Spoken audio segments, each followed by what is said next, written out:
When the player first gets to see Talos 1, something horrible just happened. Talos 1, when you first arrive, is not the beautiful testament to modern industry that it normally is on a day-to-day basis. It's been taken over by this alien species, and you don't really know why. You were part of an experiment, and some aliens, called the Typhon, have managed to escape containment. And so, obviously, it's going to be a tough time for people on board. If you imagine the outbreak as this like wave, the player's just moments behind the wave. And because of that, you'll find people that are still alive and they're like, Morgan, what is happening? What are we gonna do? How are we gonna get off the space station? Talos 1 space station is an amazing sandbox. We have a huge diversity of locations, from things that feel like corporate offices, dormitories, industrial areas. Then you can go outside the station and float around in zero-G. I mean, it's just really cool. And we have spaces inside the station that have zero-G.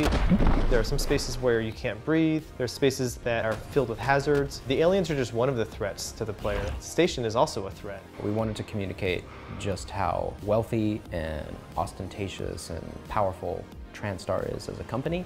It's a private company. They're not going to be like stripped out utilitarian, especially if they want to attract all the brightest minds up there. The materials that you find are very uncommon to what you would expect in space. It just goes to show that they spared no expense to ship the marble and the wood and the gold up into outer space. They didn't just fake it.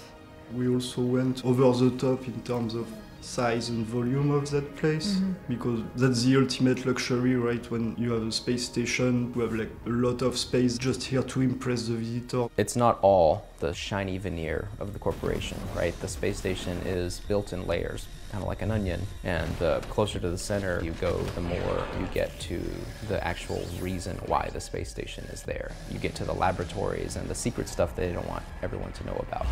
We call it an open space station game. It's like an open world game. Eventually the player has the means to go all over the space station. And you can go outside, you can fly around the station without any limit to what areas you want to see around the space station.